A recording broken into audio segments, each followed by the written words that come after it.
most of us are sort of living what Jesus talked about when he said to be in the world, but not of the world. And so all of us here in this room know in our hearts that we are on a path that can't be stopped. And it's a very powerful force within us. And it motivates us not only to come to things like this, but to behave in new ways and to break out of old paradigms. We also know that there is something more to this life that we are here experiencing other than just being a part of the system, and we are going to have a deeper, richer experience of life. And so, knowing that there is a deeper and a richer experience of life available to us fringe dwellers who are sort of in the world, but we're not of the world, we know this is not home. This is not our home. We know it. We know that we are not human beings having a spiritual experience, but that it's the other way around. That we are all spiritual beings having a human experience. We know this. And my experience with the teachers that I have had and with my own meditative practices and with my own reading is that we sign up for all of this and that there are no accidents. That God's plan works and yours doesn't, by and large. And if you want yours to work, make it the same as God's and understand that. And that when you are in nowhere, you make a decision to come here. And you pick who you're coming here with. And so if you don't like who you got, you ought to be wondering why you picked them. And when you left nowhere, and we all leave nowhere, N-O-W-H-E-R-E, and we get to now here, N-O-W-H-E-R-E, and it's all the same. It's just a question of spacing. So we go from nowhere to now here. And guess where you're headed? Back to nowhere. And you know that. Because you have been watching the journey, haven't you? Because whoever you are has been in a whole lot of bodies already. In fact, even how you got here from nowhere to now here is exactly the same for all of us. Like it or not, you all started out the same. You went on a picnic with your father, you came home with your mother. That's the way it gets. Okay? I don't care if you're a nun, I don't care if you're the Pope, I don't care who you are. There was a picnic. And now you show up in now here, and you show up in a room. And the room is this reality that you are experiencing, and we call it daily awareness. And you show up in this house, this beautiful house, in this little room called daily awareness. And the only way you can get into the house is through your birth. And you squeeze into this room, okay? And you spend your time here, whatever time that you have signed up for. Some of us for 10 weeks, some of us for 10 years, some of us for 100 years. And it's all in divine order. Even though we milk this melodrama of death to death. Somehow believing that it shouldn't be happening, and isn't it awful, and and we don't even believe in it anymore, and that's the ego. The ego's greatest disappointment and embarrassment is death. All right? And it does everything that it possibly can to avoid the embarrassment of dying. It will even stick tubes in you and feed you through funny little things, all of, whatever. And God's saying, why don't you come home now? And say, well, they won't get these damn tubes out of me, and they got this. And so we milk this and milk this and milk this and don't understand that it's in divine order. It's all in divine order. And then you leave the room at your death, and the door snaps shut. And you live your life here in this room called daily awareness. And I would like to suggest to you that all the rest of the house is something called higher awareness. And very few people know how to get out of this room of daily awareness. They don't get out of it because they are looking around and looking around for the door. And they spend their life trying to find the door out, and they're pushing and they're pushing and they're pushing. And then one day they have this stunning realization. And the realization is that the door to the other room opens inward. Inward. It doesn't open out. You can't push it out. You got to step back and let it in. You can't read about it. You can't have somebody else tell you about it. It's like the difference between knowing about God and knowing God. A lot of us know about God from what we've had handed to us through the various paradigms that we have bought into in our lives. Very few of us know God directly, have a direct knowing of the experience of saying, I now know. Like it says in A Course in Miracles, if you knew, it doesn't say if you believed, it says if you knew who walked beside you at all times on this path that you have chosen, you could never experience fear again. And when my teacher said, go out into the night, go knowing that you're not alone. The Tao teaches us about how to think differently. First of all, it teaches us how to think in a way that is in harmony with nature, with God, with Spirit, that you can find great wisdom in just how important something like water is, or how important it is to observe the way that creation takes place. You can learn a lot, he said, from just a simple spider, and noticing that a spider builds a web from a pattern that comes from within itself. And in the process of doing so, it allows whatever it is that comes to it to land there, and it isn't concerned with what doesn't come its way. The Tao says that we don't need to be in competition. We don't need to be anxious. We don't need to be fearful. We don't need to live lives of hatred, of revenge. He lived at a time of the warring states and was trying to teach people how to find peace when all around you are consumed with killing each other and hurting each other and hating each other. And so he asked us to look deep within ourselves and to find our own nature. And that's the second thing he said, is that everything has a nature, including you, and that you should abandon the idea that you are disconnected from that nature, from that divine place from which you came. So what it does, what the Tao has done, what I have tried to do in Change Your Thoughts, Change Your Life, is to teach people that no matter how you look at it, when you change the way you look at things, the things you look at begin to change. And that was going to be the original title for this book. When you change the way you look at things, the things you look at change. It was just a little too long. So I came down to change your thoughts, change your life. Instead of thinking rigid thoughts, instead of thinking hard thoughts, think soft thoughts. And look for something like water and how water behaves. Why is the ocean, he said, the most powerful force in the universe? It's the most powerful force because it stays low, because it is humble and allows everything to come to it. The Tao says the journey of 1,000 miles begins with a single step. And that single step, what he's teaching us is to think small, to think about what you can do in this moment, rather than thinking big and then getting yourself consumed with never accomplishing anything. It teaches us to be content. It teaches us to be soft. It teaches us to be flexible. It teaches us to have an appreciation and an awareness that the Tao is in every single one of us, and every human being that you encounter, and every being that you encounter, and every plant and every animal and every tree that you encounter has the unfolding of God built into it. Find that truth. Find that truth within yourself.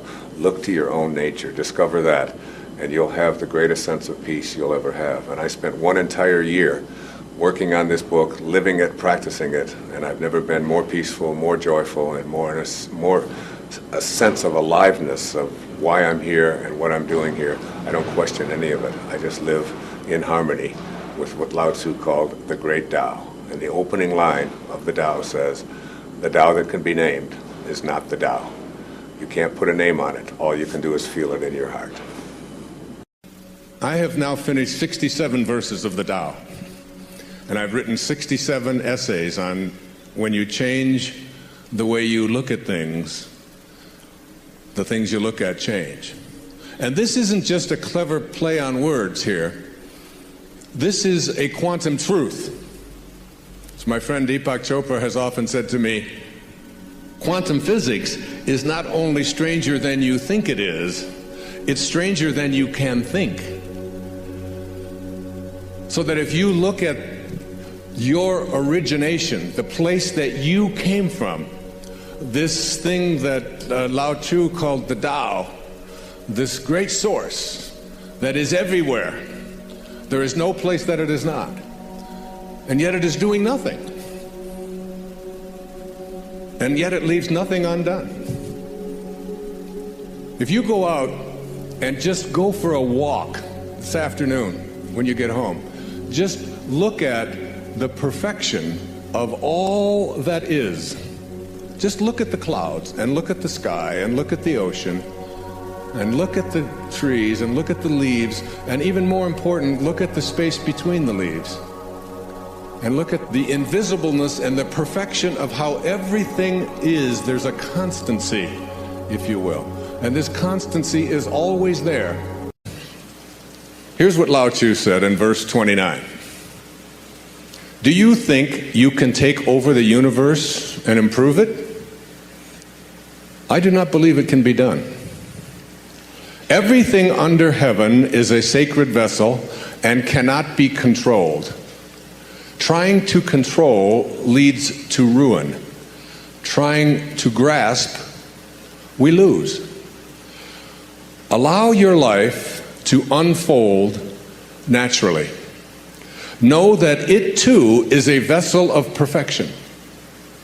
Just as you breathe in, breathe out.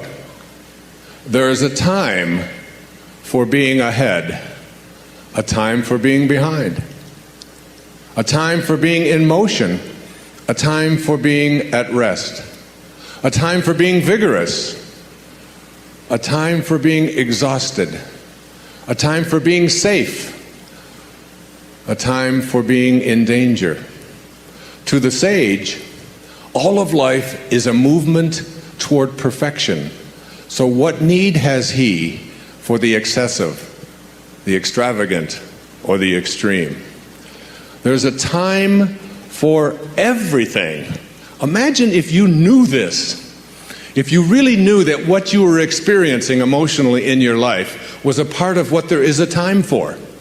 And that you're not really doing anything. Lao Tzu says it over and over again. You're not doing anything. You're being done. You're being done right now. You're one of the 10,000 things. And it is all being done, all of it. Like I do yoga every morning, or almost every morning, 5-6 days a week. I do this 90-minute Bikram yoga, this hot yoga. And this has helped me so much with just that simple little thing, just remembering what it says in verse 29 of the Tao. That there are times when you're in the midst of yoga, when you have a position where you have to put this foot out, and you have to turn this one down, and you have to get down here like this, and you have to take this arm, and I'm going to do it. And you have to do that for 60 seconds in a 110-degree room. That's after doing many other postures as well. There was a time when I would do that and I'd be so exhausted, and all I could think about was, when is this 60 seconds going to be up? Oh my God, when are we going to get through with this posture? When are we going to get on to where I can lie down on the floor? And finally, and I began to realize as this doing the Tao thing has really changed me dramatically, so that now when I'm in that position with one arm down and one arm up, and it is exhausting, and you're stretching, and you've got your arm right next to your ear, and you're holding on, that you say to yourself, there's a time for being exhausted, and there's a time for rest. There's a time for things not to work out. Imagine if you knew that in the midst of my working with my daughter, for example, when I see the struggle that she's going to, and I can stand back and say, there's a time for her to experience this. And there's a time for her not to experience it. I don't think there's any more all-pervasive theme in the Tao Te Ching than the idea of being a non-interferer. Do you, Stephen? I mean, isn't it? It's about not interfering, isn't it? It's about letting go. It's about allowing. It's about detaching. It's about disconnecting yourself from this belief that you are in charge of other people. I'm the father of 8 children and the father of motivation. That's what they tell me, so I've got... And as this father of 8 children, one of the things that I've recognized and what has made me, I think, a better parent, particularly even since I've been doing this, is my willingness to, I call it the bite your tongue verse of the Tao.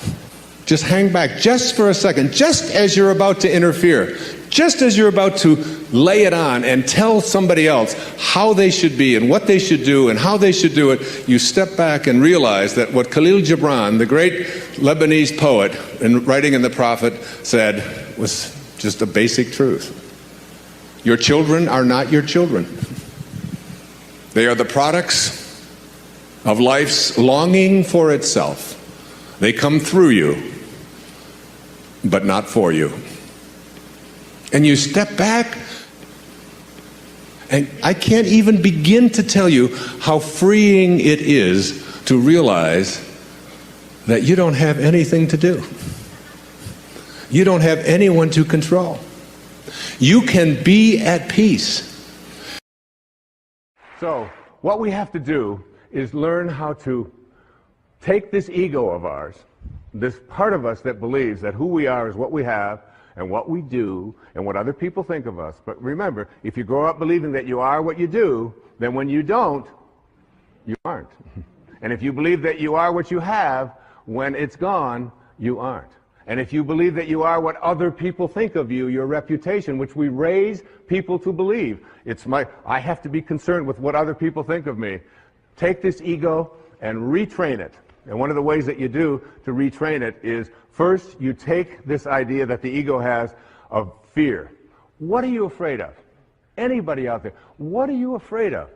Shift from fear to curiosity. Become curious about what you're afraid of. That's what Lao Tzu taught me. Become curious about what you're afraid of. You're afraid of flying?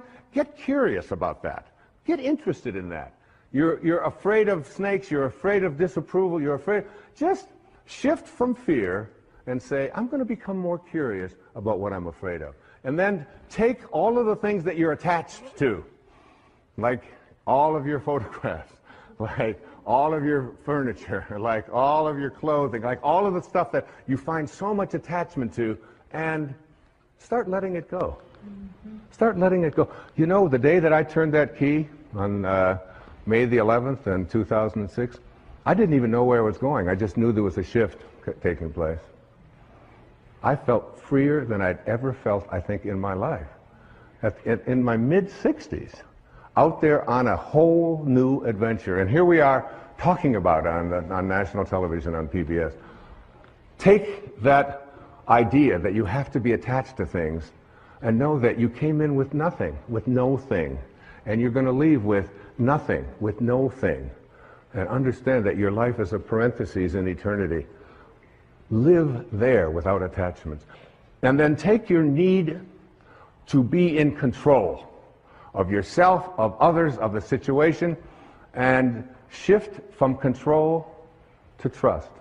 Begin to have a trust. Lao Tzu is profound about this. In each one of the 81 verses, it comes up about 60 times as you look at letting go and letting God, allowing yourself to trust in your nature, allowing yourself to no longer believe that everything has to be controlled by me, and that other people no longer have to be in control of me as well. Begin to trust. Just like you did for the first 9 months. You trusted. Your nose showed up. Your height showed up. Your eyes showed up. Whatever. It all showed up. It's all perfect. It's all divine. So why not wander through your life and have this wonderful, peaceful knowing that it's all fine? And finally, shift from your sense of entitlement. Nobody can treat me that way. I'm entitled to have this. Well, I paid for that. I let go. I mean, that in 1 year, I let go of all of my entitlements. I don't feel I'm entitled to anything. I'm just here. Shift from entitlements to radical humility. Lao Tzu speaks about it so often. Stay humble. Stay low. The greatest leaders are the ones who do the least, the ones who stay back and just model and allow. And at the end of the day, in one of the verses of the Tao, it says, the people will say, we did it ourselves. We did it ourselves. In verse 49 of the Tao Te Ching, here's an exact quote. The sage is kind to the kind and kind to the unkind, because the nature of his being is kindness. And also, be wise and help all beings impartially, abandoning none. You know what I do? Just before I did this program, I have to admit I was nervous. I was humbled by it. Like, who are you, Wayne Dyer? Who are you to read the Tao and believe that you can interpret it on television and interpret it in a book and spend a year and say, like, I got real humble with that. And you know what I say? Tao, which is just another word for God, or Source, or Krishna, or Allah, or whatever you want to call it, guide me. Guide me now. I have that awareness before I come out. If you knew, it says in the Course in Miracles, if you knew who walked beside you at all times on this path that you have chosen, you could never experience fear or doubt again. Okay, let's go on to the next thought. To change. So you're changing from not trusting in your nature to trusting in your nature. You change your thought from I need more to what I call living contentment. What is this thing about more? It's the mantra of the ego, isn't it? I have to have more. I have to collect more stuff. I have to have more friends. I have to have more money. It's more, more, more, more, more. When where you came from nowhere. You don't need anything. It's a continuous bombardment that we are all exposed to in this whole world of believing that we have to have more. It's one of the reasons why I love public television so much. You don't see ads on PBS. You don't have to be constantly exposed to the idea that you have to have more and you have to get more, and if you don't have this, then you're not complete, and so on. So we get bombarded with this idea of attracting more. And Lao Tzu says, live contentment. Live in a state of being contented. Here's verse 81, the last verse of the Tao Te Ching. My favorite translation of it, and I put it right into the book. Sages do not accumulate anything, but give everything to others. Having more, the more they give. The idea of just saying to myself, okay, I'm going to go 19 years and never have a drink again. That's just enough to send you off on a binge, isn't it? But you can do easy things, and you can get anywhere from here. You ever hear the line, a journey of 1,000 miles? What? Begins with one step. That's right out of the Tao Te Ching. That was Lao Tzu. It's so simple. So when you think about balance in your life, think like this about being in balance. You have a dream, and your dream is to live a life that goes a certain way, that looks a certain way, that feels a certain way. You have a dream that you would like to be able to attract prosperity into your life, that you would like to live a prosperous life. My favorite example, I did it on the PBS show, of the lady sitting next to me from San Francisco who was flying back from Maui after having just done a wedding. And I said to her, what do you do? And she said, I'm a photographer. And I said, oh, how's it going? And she said, well, I'm never going to get rich at it. Now, this is just a thought. Is it true? I don't know if it's true. How can that be? How can you know if that's true, that you're never going to get rich? You don't know. So I said to her, well, would you like to get rich? This was what I always asked when people ask. Well, she said, well, of course. She said, who wouldn't want to be rich? Everybody wants to be able to buy the things they want. We all want that. I said, so let me see if I understand. You would like to get rich. That's your dream. But what you offer up to that dream is that it'll never happen. That's out of balance. That's the kind of balance I'm speaking about. Not the kind of balance that allows you to do these kinds of things.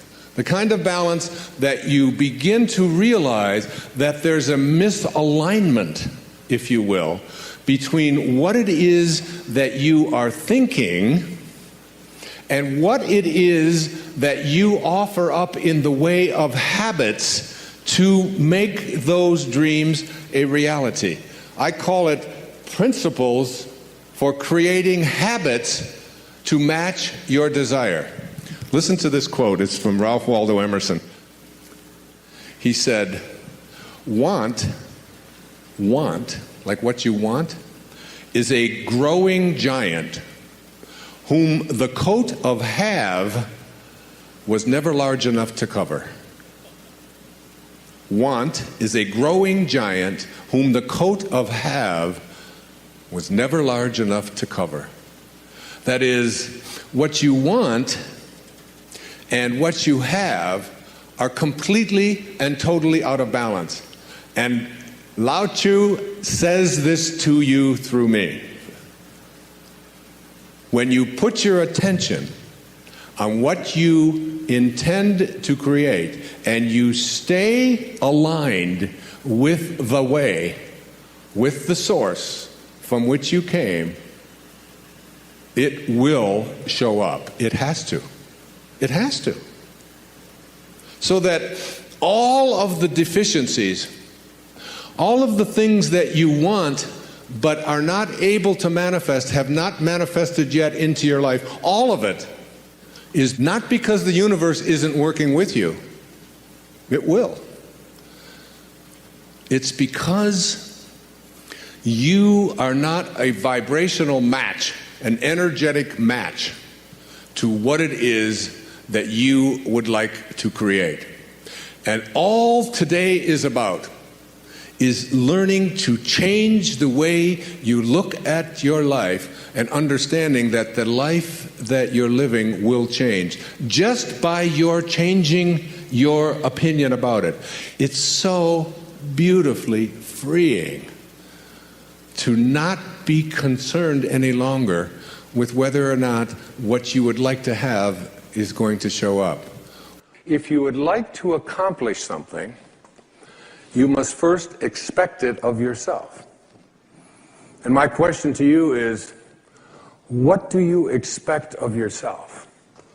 Do you expect to be able to perform miracles, to attract into your life the kind of prosperity that you are entitled to?